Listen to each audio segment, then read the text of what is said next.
Assalamu alaikum wa rahmatullah and good afternoon to all of our beloved viewers to the Voice of the Cape's YouTube page and the Voice of the Cape's Facebook page.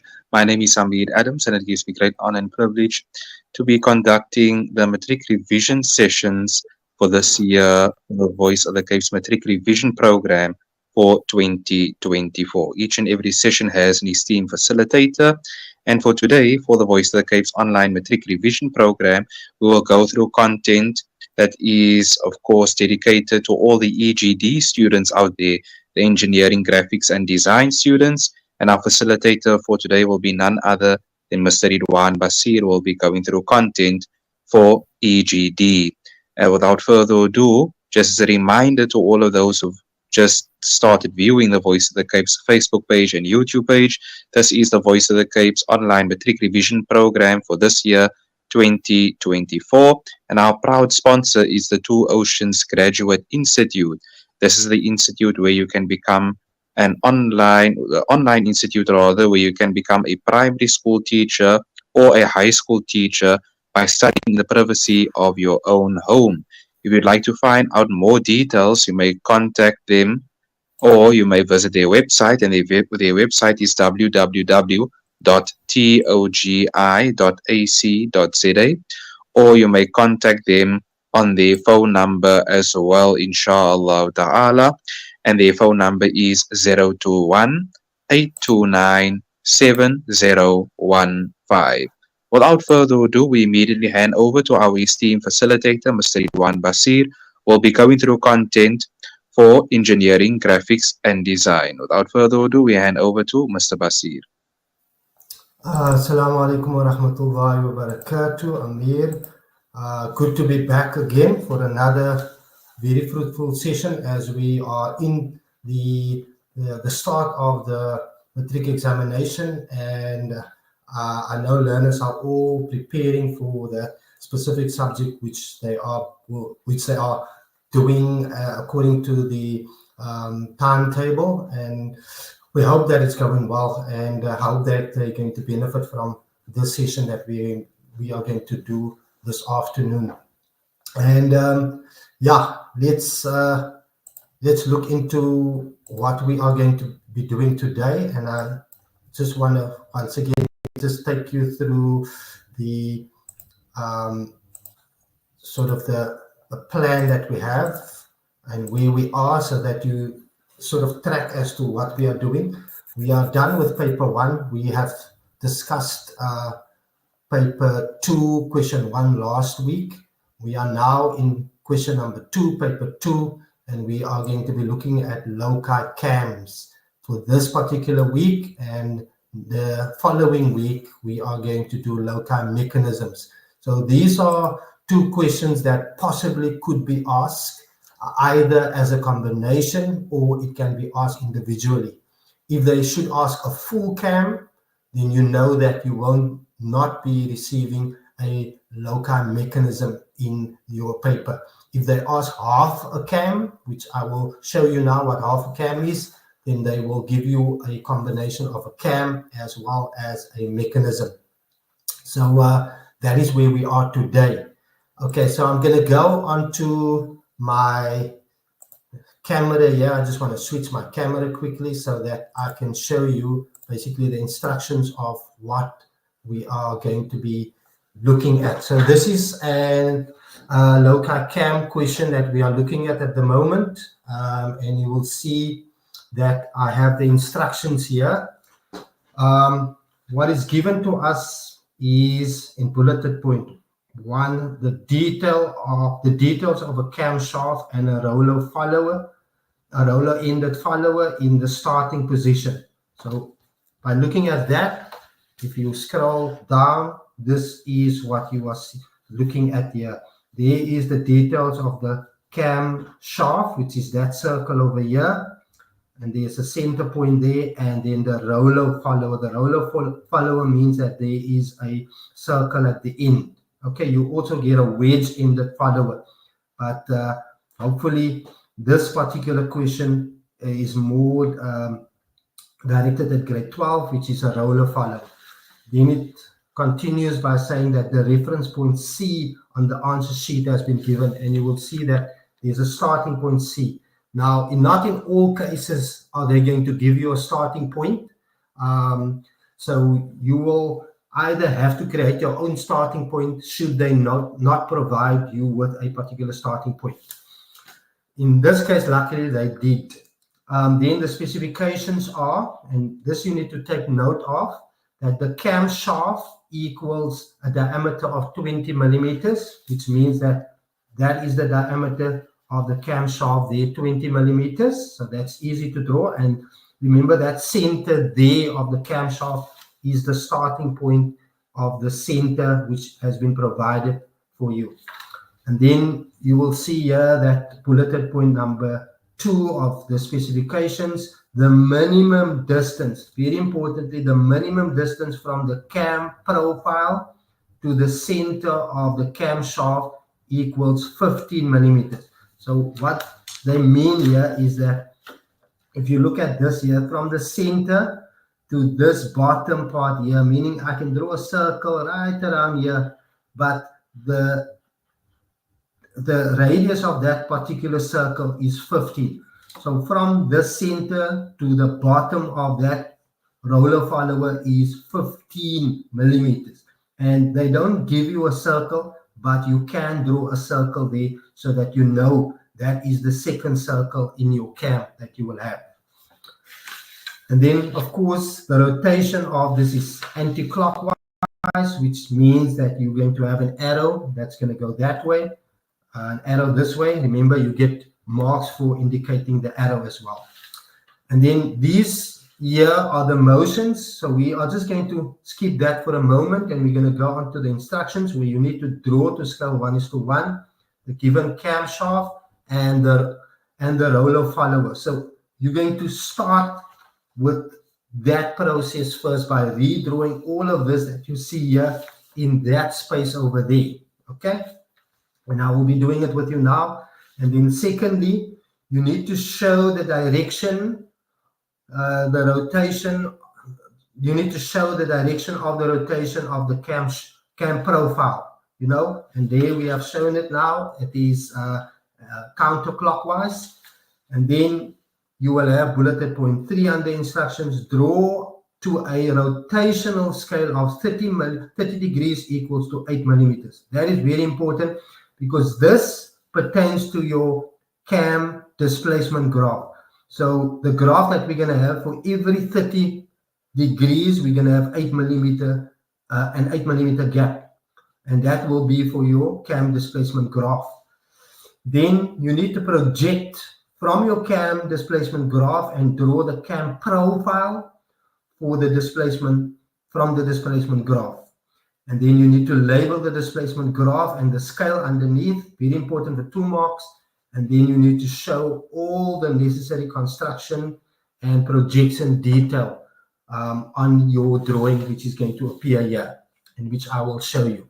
So those are all the instructions. And once you have your graph, you will see, you will experience the motions. And I just want to quickly read you through the motions before I start. The cam then imparts the following motion on the roller follower. For the first bulleted point, it states that it rises by 20. Keep that in mind, rises by 20 with uniform motion. Now, I'm going to underline uniform motion because uniform motion means that it is a straight line. So it's a straight line for the first 45. And then there will be a dwell period in bulleted point 2 under motions, a dwell period for another 45. So 45 and 45 means a horizontal movement of 90. But it has risen already by 20. And a dwell period means it doesn't go up or it doesn't drop. So it remains constant. Then the following is very important. Bulleted point 3 are under motions. It rises a further 40 millimeters with uniform acceleration and retardation. Now, there's a certain process that has to be followed for you to be able to show the uniform acceleration and retardation. So it's a curved motion, but there's a specific construction which I'm going to show you. And then that is over a period of 90. So if you have 30 slots, 30, 60, 90, that's 3 slots. And we will look at how we're going to divide that to make it 6 slots. And then it final bulleted point here, it returns to its original position with simple harmonic, another motion, which is also a curved motion, but a different construction, very similar to uniform acceleration and retardation, but a slightly different construction. And that brings a different dynamic to the cam displacement diagram movement or motion as such over the remainder of the rotation. So all 3 motions are embedded in this cam displacement graph. Okay, so there I've given you the information. Let's take that information now and execute it into a drawing. So what I am going to do is that I'm going to go and just basically present now my drawing, which I'm going to show you. So my screen is currently being shared. Just going to go to my, I'm just going to share my screen quickly.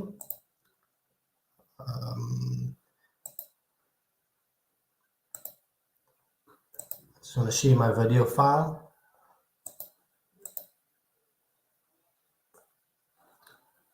I'm just having a slight little problem here sharing my screen. Just for the moment, just bear with me, learners. Yes, I just want to remove all of these and then I will share my screen very quickly with you. Okay, here's my screen. Right, so I'm going to just focus on this. You can all see my screen now present, and I just want to make sure it's available for you to see clearly. Yep, it is. So what I'm going to do first, that I'm going to draw my center lines, basically my horizontal and my vertical center lines. And it's important for you to actually draw the proper center lines, which is a long, short chain line, both horizontally as well as vertically. And remember, each of these lines will then present you with a mark, which means that you will have 2 marks just for drawing the center lines. And I would suggest that you draw it at the start, because we have a tendency to forget about the drawing of these center lines at the end. Then the next thing around the center point C is going to be your camshaft, which has a diameter of 20. And I'm using my circle template around that to be able to draw that. I have just a tendency to hatch that, reason being that it shows the camshaft, but you don't need to do the hatching. It is not a requirement. I just have a habit of doing that.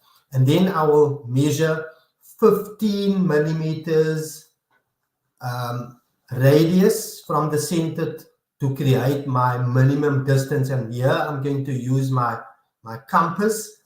Remember, you may use your circle template as well, because your circle template will have a 30-degree diameter on your circle template, which you can use as well.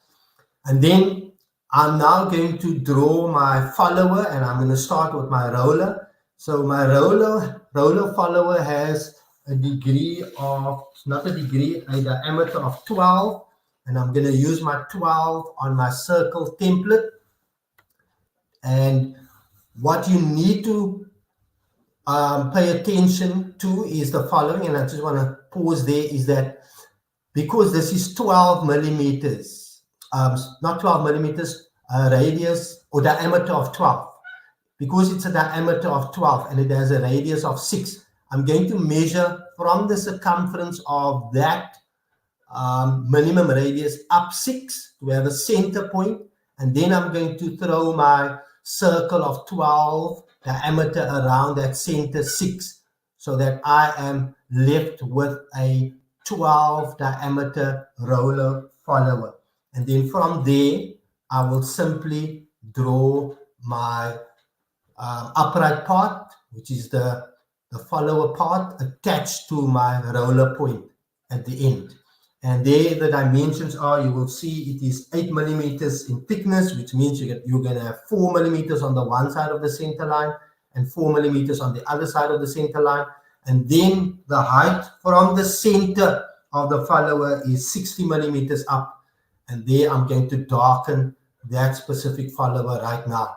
So once you have done that, grade 12, you know that step 1 has been completed. So we take it in 3 different steps. Step 1 has been completed. And you will get marks for all of these components that you will see here. The center lines, the follower, the camshaft, and then also the minimum distance.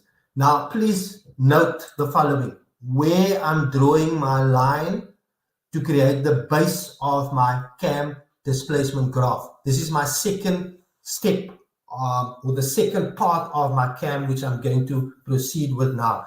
But you need to understand and you need to know where to draw the base from. The base derives from the center of the cam follower, the center point there, which is the center of the 12.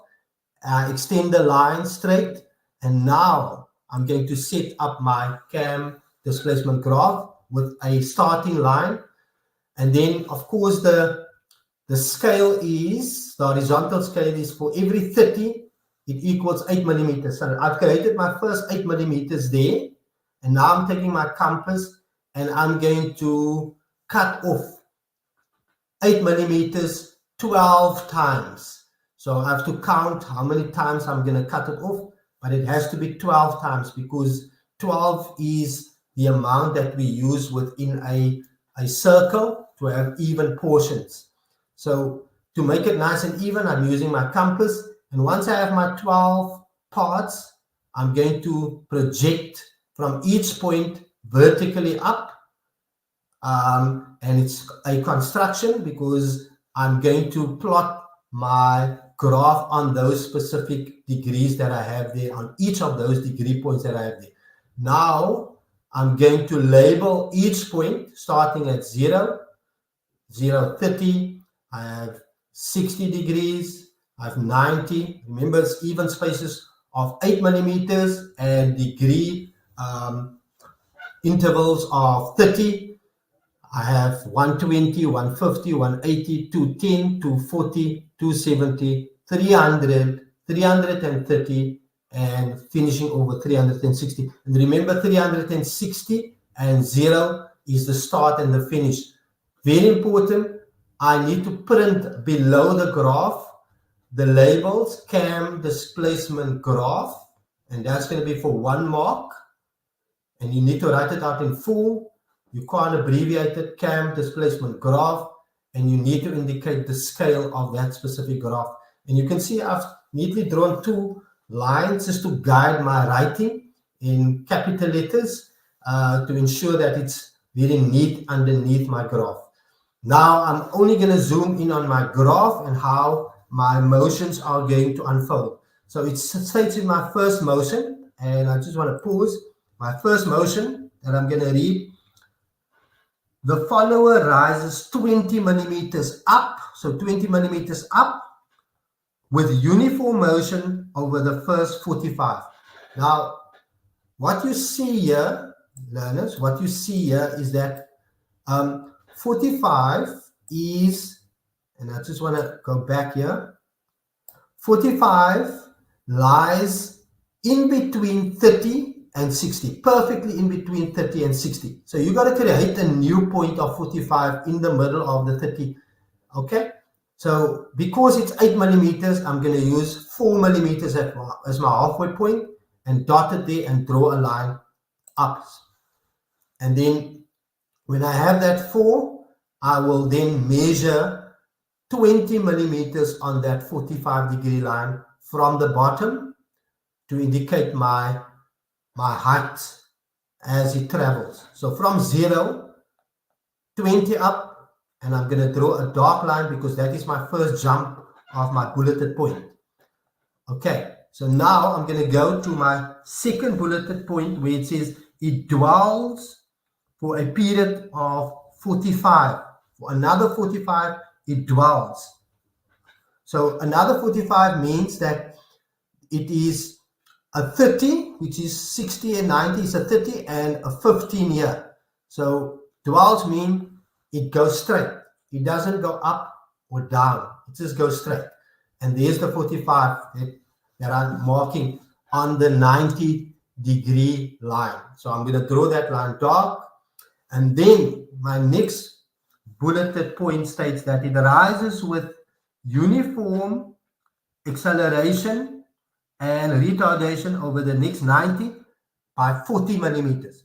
So 40 millimeters up by 90. So 30, 60, 90, and it's going to end right on top here by the 180. So 30, 60, 90, and it's going to go up. How much up from this point?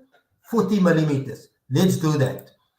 So what I am going to do is, if you look at this section here, I'm going to draw a faint line until where I want it to be, which is the 180 point. And then I am going to measure up 40, and there's my 40 point. So I'm going to sort of encapsulate that in a box. You can see there's the box with the 3 sections. But now what needs to happen is that when it comes to the construction of the acceleration and retardation, we can't work with three gaps. We need to work with 6 gaps, right? Because there must be a vertical 6 that matches a horizontal 6, and you will see it come out now. There's got to be 6 vertical spaces and 6 horizontal spaces. So what we are going to do with the horizontal spaces is that we are going to divide each one of these, which is 8 by half, which is 4, to create 6 spaces. And you're going to see what I do now. Each one half, dot half, 4 millimeters, 4 millimeters. And then what I am going to do is just project up to create 6. There's my 6 gaps. And then I'm going to draw a line from the start to where it will finish. So I draw a line from the start. It's a construction line, so it's going to be faint from the start to where it's going to finish. And then I mark my point in the middle there. That's my midpoint. So now, because it's 40, right, I've got to divide this vertical space also into 6 parts. So 40 divided by 6, and that's going to give us 6.6 points, and it's going to be rounded off just to 7 millimeters. So from there, I'm going to measure 7, right? Just 1 7, and I'm going to take my compass to open it up at 7, and then I'm going to create equal 7 spaces in between. So there's 1, 2, 3 now, and 1, 2, 3 down from the midpoint line, basically meaning that I've now created 1, 2, 3, 4, 5, 6 openings or 6 gaps. And now look at this construction. Look at that construction. I draw a line from the bottom to my starting point, and the top one to my center 2 points in the middle. That is a very important construction. And now I'm going to plot. Look where I plot. The one is here. The one is there. The middle one is there already. That's where I plot. That's where I plot. So then once I have my plotting, I'm going to draw a faint line and then darken that through the plotted points to be able to conclude my acceleration and retardation. And that's a very important process that you need to follow. And you will see the plotted points are here. On the first line, drop. On the second line, drop. On the first line, there. And on the second line, there. And the midpoint is there already. And then you are just going to draw a line through those plotted points. That's a very important process to follow when you do acceleration and retardation. We continue with the last section where we state that it returns to its original position with simple harmonic, and that is a different construction. So from here, it drops down to its original point, which is the 360 over 1, 2, 3, 4, 5, 6 spaces. Now the 6 spaces are there already, right? And where are we? We are 20 millimeters up and 40 millimeters. So we have a total stroke here of 60. 20 plus 40 gives us 60. So what you need to do is to draw a semicircle here to be able to execute the construction. So you're going to say 60 divided by 2 is 30. I divide that in half, right? For me to be able to draw my semicircle here. So I'm going to take my compass, draw my semicircle outside here for the construction to be able to take place. So I'm just going to set it, making sure it is correct and accurate. And then I'm going to draw my semicircle. Even if it goes over the wording here, it doesn't matter. It's just the construction. To make sure it is nice and clear, I'm going to go over it again. And then what I am going to do is to draw a line through the midpoint, right, until that section there. And then I'm going to divide this into 6 parts here as well, because I already have 6 vertical parts. So I need to create 6 horizontal parts. And this construction I use for my simple harmonic, dividing into 6 parts with my 60 and 30 degree set square. And then once I have the dotted points on the circumference, I project that across, as you can see I'm doing in the video now. And by doing so, grade 12, I have now created 1, 2, 3, 4, 5, 6 horizontal sections, matching my 1, 2, 3, 4, 5, 6 vertical sections. And now it's easy. I can just plot 1 down, 1 down, 1 down, 1 down, 1 down until it reaches my origin again. And then I draw a faint line through each of the points. And then you are allowed to do this freehand, neat freehand. And then I'm going to draw a dark line through all those points. And by doing so, that basically concludes my cam displacement graph. Now, I'm going to use that information of my graph. I just want to show you, I'm going to use that information now to be able to project across and change linear motion of my graph to rotary motion, to be able to draw part 3 of my cam, which is the last part, which basically converts this linear movement here to rotary movement. Let's see how that unfolds.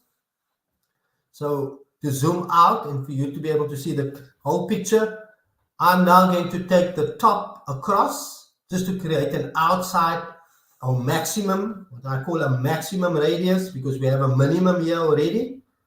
And I use my compass from my center point, and I draw a circle on the outside that will represent my maximum radius.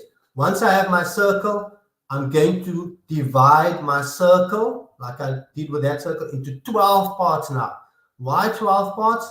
Because it must match my linear motion here of 12. So I have 12 spaces here in my graph. And to create 12 spaces here, I need to use my set square, my 30 degrees and my 60 degree set square. And now, learners, I have 1, 2, 3, 4, 5, 6, 7, 8, 9, 10, 11, 12 spaces that will match that. Now, to continue, we need to label it, right? So the first label is to bring in your counterclockwise direction. And that's a mark, and then you label it 0 and 360 because it's the start and the finish. But what is very important now, because this is counterclockwise, and I want you to note this, because it's counterclockwise, your labels will go then against the counterclockwise, which means clockwise. So if the arrow goes that way, counterclockwise, your labeling will start against the grain, meaning 30, 60. If it was the opposite, it would have gone this way. But the arrow shows anti-clockwise, so you then label it clockwise. And I have 30, 60, 90, 120, 150, 180, 210, 240, 270, 300, 330, and 360. And now, each one of these crossed points here on my degrees will be brought across onto my center line. So just to show you, the first one is there already. That is 0. That is 0 already, right? That is 0. So now I'm going to go to my 30-degree point, crossing my 30-degree point, and let's do that. I brought it onto my center line. I anchor my compass in the center, and I just project it across to my 30 point here. Mark it clearly. Then I have an in-betweener between my 30 and my 60, so I have to bring that across first. But where am I going to take it to? In between 30 and 60. And here I need to bisect that angle.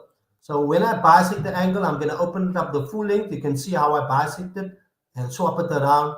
I've got a cross in the middle, and I'm just going to use that line to bisect it to my center. There it is. Now I can take, that is the 45. I can take that point and transfer that onto my 45. Nice and easy. Faint lines, there it is, and I plot that point. And this process you're going to follow throughout. Now I'm going to go, because it dwells, it's on the same point, the 60, I just continue and stretch it onto my 60 because it's still not moving anywhere up or down, and my 90 will have the same point, and that means that it dwells, it doesn't move. Now I go to a point in between my 90 and my 120, as you can see it here, a point in between. So I've got to actually divide all these 3 sections here to be able to create 6 parts, like I've done with the division there. So here you can see how I actually just bisect each of these 3 units so that it has a line in between, which will create the plotting points for this construction over here. As you can see, the crossing there, I project the line to my center, creating now a section in the middle, right? Which means that I have 1, 2, 3, 4, 5, 6 sections now, all right? And now I'm just going to take that onto my center point and transfer that onto this point over here, which is a midpoint. There I draw it, arc it. These transferable lines are very important. You need to show them. You do get a full mark for it. The next one goes onto my center line, and I will transfer that onto my 120. Here you can see my transfer takes place onto my 20. I plot the point. Every time plotted, I take my next point, which is an in-betweener, that 120 and the 150, which is going to be here. Once again, my compass, anchor, I open my compass wider for the point on my center line, transfer that onto my point in between my 120 and 150, plot it, and then I go to my 150 point, project that onto my center line, and transfer. So you will see there's a pattern that happens in this particular construction now. There's the transferable line. It's like almost forming a semicircle or an arc. Plot the point. I'm going to move to the next point, which is my midpoint again. And I will use my compass, stretch it a little bit further, and transfer that with an arc onto the point just before my 180. And then now here, you don't need to transfer because that is my maximum. It just goes, and you can follow. That's going to be way on the outside there, right? So that is perfect. Now I drop. I go to my 210 point and brought it onto my center line. This time I'm going to go this way around in terms of evening out my traffic of lines. So I'm going to go that way around, creating my plotted point there. There you can see I'm going to plot that. Then I'm going to go to my next point, which is my 240, using my T-square to project that across onto my center line. I've got the point there, you know, and now I'm going to transfer. And you can see when I do it, I use a particular step order and following that pattern every time. You can't just put all the points here. You're going to get all confused in the exam. So I have a strategic plan that I execute because there are so many points here. So you draw the line onto my center point. From there, That is where the point is on my center. I take my compass and I transfer that onto the required point that I need, which is in this case the 300, which is there. 2 more to go. I'm going to go to my, so that's my 270. Now I'm going to do my 300, right? There I've brought it across onto my center line, anchor my compass and transfer that onto my 300. There it is, plot that point. And the last one is my 330. There's my 330, a quick transfer just onto the 330 point. And remember that the 0 and the 360 is right here on that dot over there. Now, guys, you've plotted all the points, which is great, right? But it's not done yet.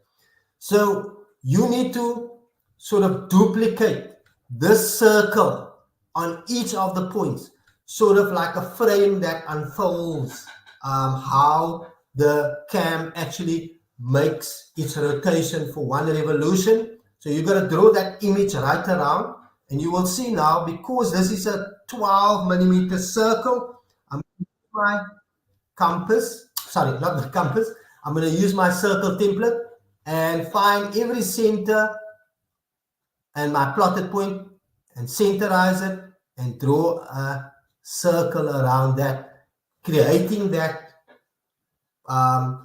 that rotation as it unfolds for one revolution through each of the degrees that we will have. Even the intermediate ones that I have on here need to have a circle around it.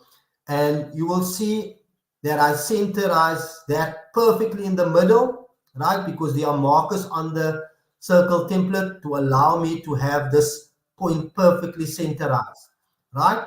So there you will see that I'm now on my 150 point, and then the intermediate point between 150 and 180. Make sure it's 100%. Accuracy is a factor, so you can't make mistakes by not drawing it accurate. 180, and then we go down from 180. Now we have the 210, and then we have the 240 circle. We have the 270 circle, perfectly centerized.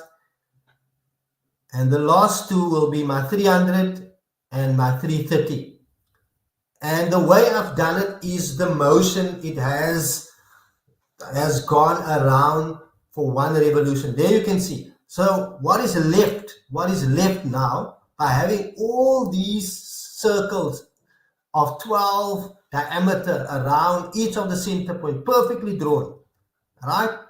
Now you are going to draw a line, not through the center points, but the line needs to touch the circumference and shave. I mean, I'm using these specific words. It needs to touch and shave each of these specific circles right around to formulate the cam profile. Watch carefully how it's done. I'm doing it faintly because this is the only part with this part here that you can draw freehand. Or alternatively, you can use a French curve to draw this. But a freehand is allowed in your paper 2 exam. And you can see I make it nice and curvy, making sure that I'm going to have a nice flow of the cam profile so that it's neat, because you are going to get marks if you have a nice sort of curved cam profile as well. And then once I have the faint section of my curve and it looks nice and curvy, no sharp points in it, I can actually use more pressure on my pencil to be able to draw that dark and making sure that it's nice and neat and accurate and flowy for you to be able to attain that specific mark for the curve as well. And that curve then concludes this drawing here in the 3 parts that we have it as it unfolded. Number 1, your cam displacement, the cam follower, you know, your cam shaft, We started there. Number one, we moved to the cam displacement, and we went through the motions by using the uniform, which is a straight line, acceleration and retardation. And then here we ended off with the simple harmonic, the different constructions, very specific, the labeling of the graph, and then projecting the linear format of the graph into a rotary format, which means that you needed to plot each specific point in accordance with the specific degrees where it landed. And by doing so, you needed to find the circle of the follower and plot each of those around the center point of the plotted point, for you to be able to create a nice flow of a curve of your cam profile. And this entire drawing would result to a mark out of 40. So a maximum of 40 will be allocated for this specific mark that you will see here. And in the exam, like I said, should they give you a full one as this one here, that would be amazing, because it's always nice to draw a cam. But they can also give you this cam displacement graph, right? They can give that to you as it is here, and request of you in your instruction to only draw the cam follower from the given cam displacement graph. That's one option. And then they will give you a mechanism with it. Or alternatively, they will give you this cam profile as it is here, and then they want you to reverse the process to be able to draw the cam displacement graph from the given cam profile. So for you to be able to do that, you need to understand the cam as a holistic drawing, and how the one part speaks to the other part. So I hope that you will pick up a few good tips from this particular activity which I've done, and then hopefully it will clear up any of the uncertainties that you might have had when you were doing these activities in your classroom as an activity. All right, grade 12s, a really good session today.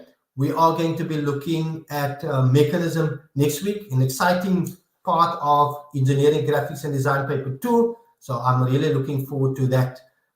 Still on question 2, and we will see how we can be able to answer a mechanisms question if you are going to be requested to do that in your exam.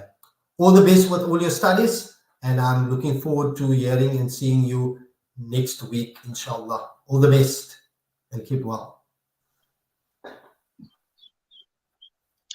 We say shukran jazakallah khair to Mr. Riedwaan Bassier, who so beautifully facilitated today's session, of course, and that was dedicated to all of our EGD students, engineering and graphics design students.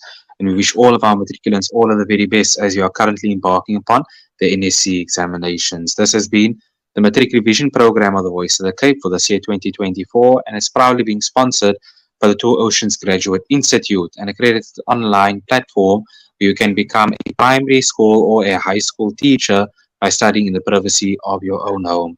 If you'd like to find out more information, you may visit their website, www.togi.ac.za, or you may call them on the number 021 829 7015. On behalf of ourselves here at the Voice of the Cape, we wish all of the matriculants very well as you prepare for your NSC exams. And of course, once again, as a reminder, if you'd like to find out any further content pertaining to the various subjects, you may go onto the VOC's Facebook page and YouTube page, where you can find all the previous sessions as to guide you as to how to prepare adequately for your examinations. We thank you, Mr. Bassier, once again for giving over today's session pertaining to EGD, and we wish you and all of the students all of the very best, inshallah. Wassalamu alaikum wa rahmatullah.